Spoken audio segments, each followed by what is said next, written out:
সুপ্রিয় শিক্ষার্থীরা কেমন আছো সবাই? আশা করি ভালোই আছো। আজকে আমরা এই অভিজ্ঞতাটা নিয়ে আলোচনা করব। তো চলো এখন আমরা ক্লাসটি শুরু করি। ইতিহাস জানার উপায় এবং যুগ বিভাজন সমস্যা। তো আমরা এই জায়গা থেকে শুরু করি।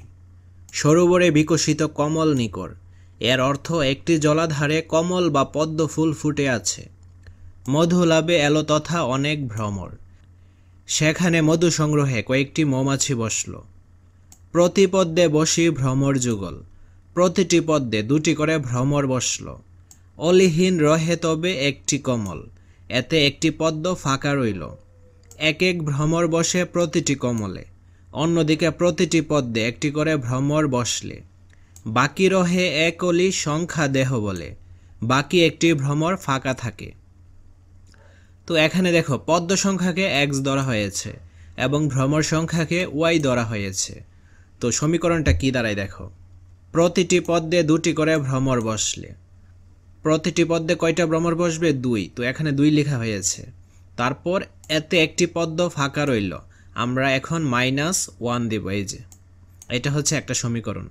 এটাকে তোমরা এইভাবে লিখতে পারো 2x, তারপর মাইনাস, আমরা ব্র্যাকেট উঠিয়ে দিচ্ছি সেই কারণে 2 এবং 1 গুণ হবে।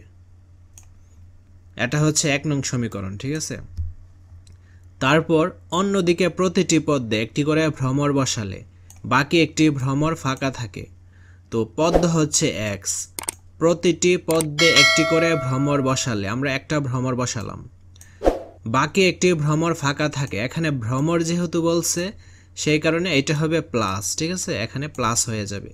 তো 2 নম্বর সমীকরণটা হলো x + 1। ক্লিয়ার? আমরা এটাকে এভাবে লিখে দিই x + 1। তো এখন আমরা সমীকরণটা করে ফেলি। 2x ঠিক থাকবে, সমানের পর এটা হচ্ছে প্লাসের x, সমানের আগে আসলে কি হয়ে যাবে? মাইনাসের x।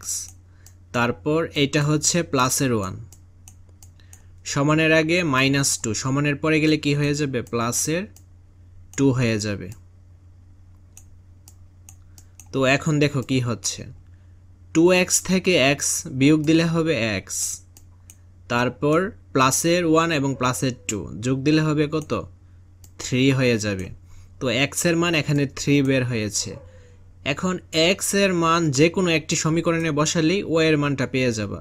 তো আমরা এখন x এর মান 2 নং সমীকরণে বসাবো। 2 নং সমীকরণটা কি ছিল? y = x + 1।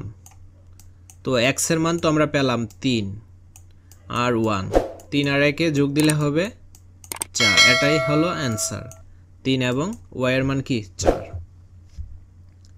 তো এগুলো তোমরা পড়ে নিতে পারো।